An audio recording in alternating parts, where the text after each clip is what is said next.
All right, guys, we are live and we do not have good news. Uh-oh. I got to fix my background. I'm going to go ahead and share this over and we'll get to it. But You mean JSD Supply is not back in business? yeah. The fudge!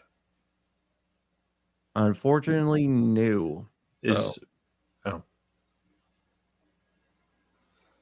Let's go at okay. Let me go ahead and bring this up. Basically, this is just history here. Now wait, who's this information from? Is this a 6-3 Supreme Court decision changing the face of the Second Amendment forever? Let's just read it. I'm pissed off. Okay. Judge Gorch has delivered the opinion. Okay, Gorsuch. For decades, Gun Control Act has regulated the sale of firearms. This case poses a question whether the Act's long-standing mandates also apply to those who make and sell a new product weapon parts kit. Shortly after the assassination of Senator Robert F. Kennedy... Okay, this goes in the background checks and stuff like that. Okay. These let me just find out. Hold on. Let me just get down. Okay. Hold on. Since this is breaking news, I got to change my background. All right. Start from right here. Recent years, however, have witnessed profound changes in how guns are made and sold. When Congress adopted GCA 1968, the milling equipment, materials needed, designs were far too expensive for individuals to make firearms practically or reliably on their own. With the introduction of new technologies like 3D printing and reinforced polymers, that is no longer true. Today's companies are able to make and sell weapon parts kits that individuals can assemble into functional firearms in their own homes. Lordy, lordy. I keep on going. These kits vary widely in how complete they come and how much work is required to finish them. At one end of the spectrum, a kit may lack essential parts and require substantial effort, specialized expertise, uncommon equipment, and significant amount of time before anyone can fire a shot. Let's skip this part right down here. It just goes into this. Then it goes into the roll being made.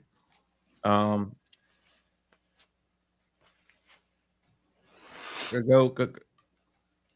to this one right here. The first addresses. The first address weapon kit parts directly. Recall 921A3 extends the GCA's mandates to firearms term. Subsection A defines any weapon, including a starter gun.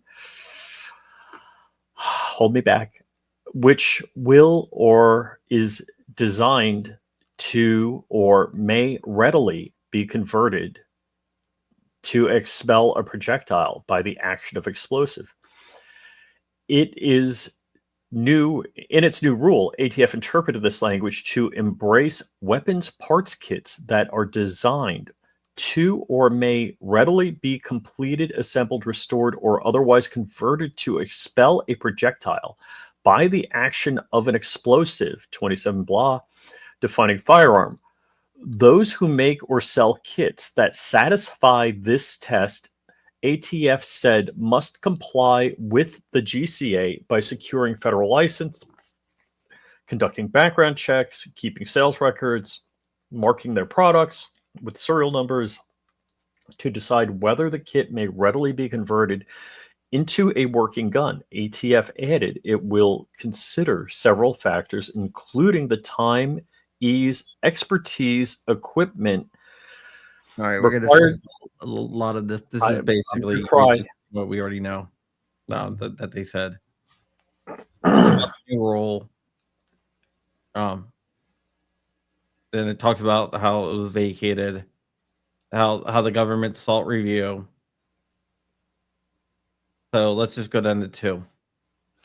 As presented to us, this case does not ask us to resolve whether the ATF's new regulations, may be lawfully applied to a particular weapons parts kit or unfinished frames and receivers. Instead, plaintiffs have pursued what the lower courts called a facial pre-enforcement challenge to the agency's authority to regulate any weapons parts kits or unfurnished frames or receivers. In a challenge like that, the government represents the possibility that ATF regulations may be invalid as applied in some cases, does not mean that the regulation is facially invalid. It instead the plaintiff's burden to show that the rule itself is inconsistent with the statute on its face. Case law blah, addressing a facial challenge under the Immigration Nationality Act. Nowhere in either of their briefs before us do the plaintiffs dispute the assessment. Accordingly, we take it as given for our purposes here. In doing so, we turn first to the question whether provisions addressing weapons parts kits are inconsistent on the face of the GCA. The answer turns out on subsection blah blah blah. There, remember, the GCA authorizes the ATF to regulate any weapon, including starter guns, which will or is designed to be readily convertible to expel a projectile by actions of explosions. Inhering in this language, there are two requirements. First, the weapon must be present. Second, the weapon must meet one of three criteria. It must be able to expel a projectile by action of an explosive designed to do so, or susceptible to be ready conversion to operate that way. As the Fifth Circuit saw it, the provision addressing weapons part kits are facially invalid because no weapons parts kit can satisfy the statute's two requirements. We disagree because, to our eyes, at least some kits will satisfy both. Go ahead. To appreciate why it helps to work with an example, take a weapon parts kit featured prominently in the record before us, Polymer 80's Buy Build Shoot kit, which they made illegal. It comes with all necessary components to build, Glock variant semi-automatic pistol, and it is so easy to assemble that in an ATF test, I highly challenge this, an individual who had never before encountered the kit was able to produce a gun from it in 21 minutes using common tools, instructions found in publicly available YouTube videos. The first picture below, blah. So right here. Now assess whether the Buy Build Shoot kit meets subsection A's two tests and start with the question whether Polymer 80's offering qualifies as a weapon. When Congress adopted the GCA in 1968, that term meant what it means today, an instrument of offensive or defensive combat, such as a club, sword, grenade, blah, Webster's Dictionary, blah.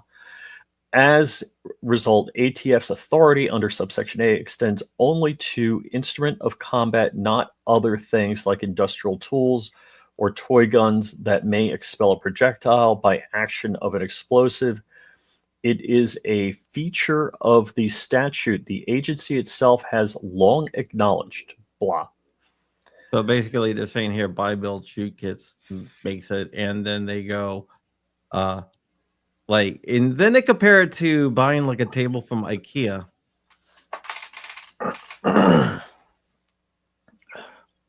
So basically, they're saying that the Buy Build Shoot kits are readily convertible, blah blah blah. So let's just go down to immediately. Admittedly, our reasoning here has its limits. Just because some kits like Polymer 80's qualify as weapons that can be readily convertible into working firearms does not mean all do. Think of the problem of the heap. Start with the heap of sand and begin removing grains. At some point, a heap no longer exists. Oh my God, I want to cry. Keep on going, Bridge. The problem attends many artifact nouns. Even when used to capture unfinished products, artifact nouns generally reach only so far. It would be extravagant to speak of a novel when the author has dashed off only a few lines. Few would call a pile of unfinished logs a table, subsection A may present a similar problem. Weapons parts kits vary widely. See Part 1A blah, not all come as complete buy-build shoot kits. Some too may require more time, expertise, or specialized tools to finish. And at some point, a kit may be so incomplete or cumbersome to assemble that it can no longer fairly be described as a weapon capable of ready conversion into a working firearm. And cites 922. This is important. The 922. Yeah, we know. While we recognize the problem, this does not require us to untangle exactly how subsection A reaches the plaintiffs argue only that 47811 provision addresses weapons parts kits as facially inconsistent with the statute. The Fifth Circuit Court adopted the same view after coming to the unqualified conclusion that weapons parts kits can never satisfy the statute's two tests. To resolve this case, it is enough to say that those assessments are mistaken because at least some weapons parts kits satisfy both of subsection A is not factually valid.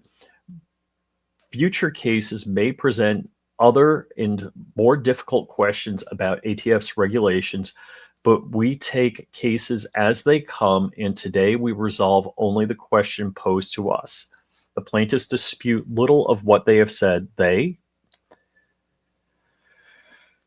admit that the artifact nouns sometimes capture unfinished articles. They recognize that starter guns qualify as weapons even though they require work before they operate as functional firearms. Brief for respondent Vanderstock, the plaintiffs concede too that the disassembled rifles, guns are weapons that can be readily converted to live fire because they have all the necessary parts. They're talking about like if you buy a gun and you take it apart. Yeah. For an ordinary person to put together a functioning firearm in short order, really the plaintiffs fail to take the next step and acknowledge that the same might be said for some parts kits. What they're doing, they're equating like buy, build, shoot kits as disassembled firearms. Given all that, what do the plaintiffs have to say in support of the Fifth Circuit Court's conclusion that subsection A reaches no weapons parts kits? Perhaps their best argument centers on the fact that other statutes address collections of parts while this one does not. The plaintiffs observe Congress has elsewhere defined a destructive device to embrace any combination of parts from which a destructive device may be readily assembled. Similarly, Congress has specified that the terms of firearm silencer and firearm muffler encompass any part or combination of parts used to assemble or fabricate those items. Federal Firearms Act, defining firearm include any part or parts of such weapon. Subsection A, meanwhile, employs none of those terms. And because Congress has spoken elsewhere to collections of firearms parts, the plaintiffs insist we should infer this statute does not address parts or kits containing any combinations of them. The plaintiffs basically they're saying that the plaintiffs are wrong about that. We're going to skip a lot of this. Basically they're saying the parts kits consist all firearms. So let's see here. I'm just gonna go through this. Go to 3. That leaves the question of whether the ATF's new regulation addresses unfinished frames and receivers is facially inconsistent with the GCA. The answer here turns on subsection B. That provision of this statute permits the agency to regulate frame or receiver of any such weapon. As the Fifth Circuit saw it, this language reaches only finished frames or receivers. So those who make, import, or sell partially complete frames or receivers may do so free from the GCA's mandate, no matter how quickly and easily their products can be finished, and ATF is powerless to hold otherwise. Once again, plaintiffs ask to endorse that categorical conclusion, and once again, we find we cannot. The basically they're saying that they cannot. Then they give examples of firearms and how they, how they are converted into working firearms. So yeah, this is not good, guys. This is a Supreme Court decision? Yes.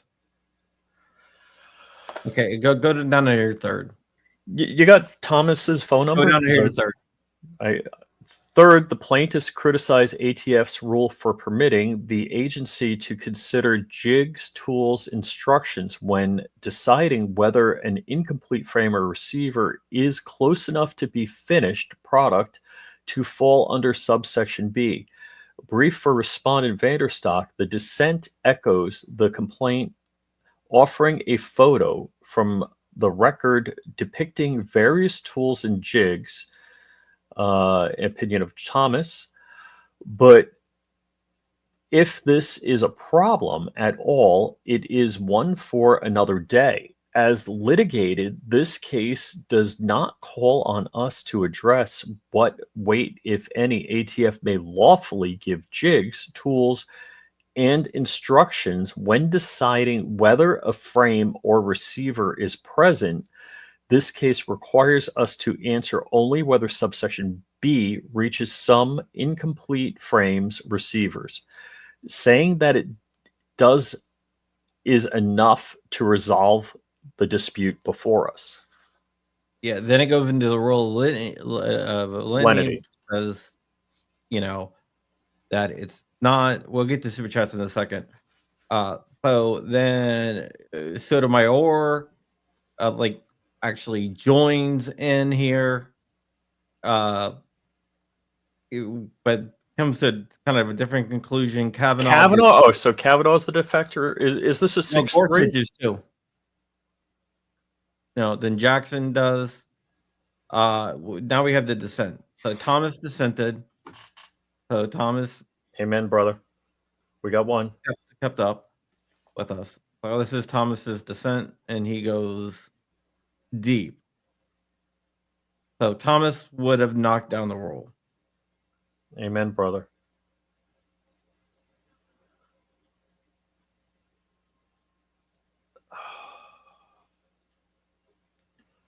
And Alito. Okay. So it's not 6-3, it's 7-2. It's 7-2. Wow. Changing the face of the Second Amendment forever. So all right. In summary, what is this here? Because I have a ton of commentary on this. Oh, we're not going to get into all the commentary because I think you can go for hours. So the rule has been upheld. Meaning that the ATF says frames and receivers are illegal. I mean, kits, like polymer kits. Yeah, So 80% cannot be sold. But the rule specifically said that 80% ARs in AK flats were legal. Yeah, because it takes more time than more tools to convert those. So that's still the same. This is talking about Glock frames and stuff like that. So I've got a bunch of problems. So let's address the starter pistol. So when the GCA was coming about, the starter pistol problem was that in Italy they were manufacturing firearms, functional firearms, and then jamming a lead ball in the barrel and saying it's non-functional. The letter of the law, and if you go back to the debate in Congress about this, when the GCA was passed, it was about making a firearm functional again. not making a functional firearm. It wasn't. It was restoring function to a firearm, not creating a firearm. Because we've been making firearms longer than this damn country's been around in our backyards. So that's where I'm just shocked that 7 justices, now 3 are a throwaway. You're never going to get the brain trust of the left, but that the literal portion of the law that they're citing that backs this up is false. What the argument was, you can't take a gun, mildly disable it with a lead ball that you could punch out with a dowel and have a functional gun. That can't be. And I believe all gun control is illegal according to the Constitution, but that's something you could say, okay, makes sense. And I'm not advocating for that. But it's just amazing to me that this is just glossed over, and that, you know, restoring function to a firearm, which is how that law should be read, isn't creating a new firearm. The Bureau of Alcohol, Tobacco, and Firearms regulates firearms, not parts. And if this is true, I mean, is a block of aluminum that could be an AR lower? I think they're hanging it on readily convertible. Really, we have some super chats here. Intellectual Iconoclasm says, "Wait, I was told her entire career of anti-gun efforts was instantly wiped clean, and she was totally pro 2A. Wait, there's no possible way for her to dismiss with prejudice." Are we talking about Pam Bondi here? Probably. Well, Pam Bondi had nothing to do with this. Blue Curtain Burner, member for 19 months. Was this a 2A challenge or a challenge to the GCA? It was neither. It was a challenge, APA challenge. Yeah, administrative. That's why I've been saying the ATF needs to drop this before the decision came out. Wow. So this is and I don't know if you guys remember the oral arguments for this. We played them live. They're asking, well, if you order a kit salad or a kit of food, is it a salad or is it a whatever meal that you're going to make? Well, if it comes with all the components and instructions, then it could be considered. And I'm like,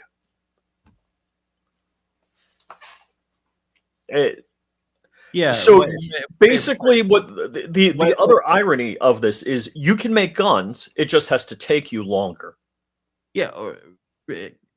I knew we were in trouble when Amy Comey Barrett was like, "Oh, it's not like going to the grocery store and picking up things. It's like getting a Hello Fresh meal that you just have to put together." I was like, "Oh, we're gonna lose." Ooh, triggerology. Can the ATF still drop the rule? They could. But I don't think that they will. All right. Thank you, triggerology. I may not be totally catatonic today. Yeah, I don't think they will. This is nails on the chalkboard to all logic in the universe. This is like a 1,000 Vulcans dying in one primal scream. Yeah. This is bad. What am I talking about? We lost Vanderstock. Are you talking about me saying my title was clickbait? Wait. No, title is not clickbait. It's exactly what happened. My background might be clickbait. The title is not. Yeah, it's but they didn't consider it. They just Anybody want to bet when we get breaking news? 7-2 Supreme Court decision changing the face of the Second Amendment forever? You gotta leave this guy alone. Oh, you're obsessed with him for some reason. Yes, I'm weird that way. Maybe if he buys me dinner, I would stop.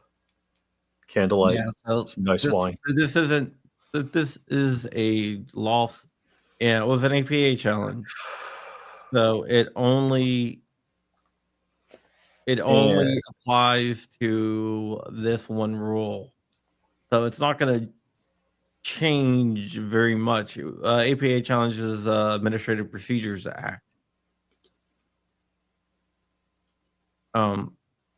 So we'll have to see exactly like how this is applied to other challenges, but this is one of the reasons why I was pushing so hard of the idea of, hey, let's drop this before the Supreme Court rules on it. But we didn't get that. We did not get that. So the Supreme Court came out with a ruling. It's a bad ruling, and the rule has been upheld.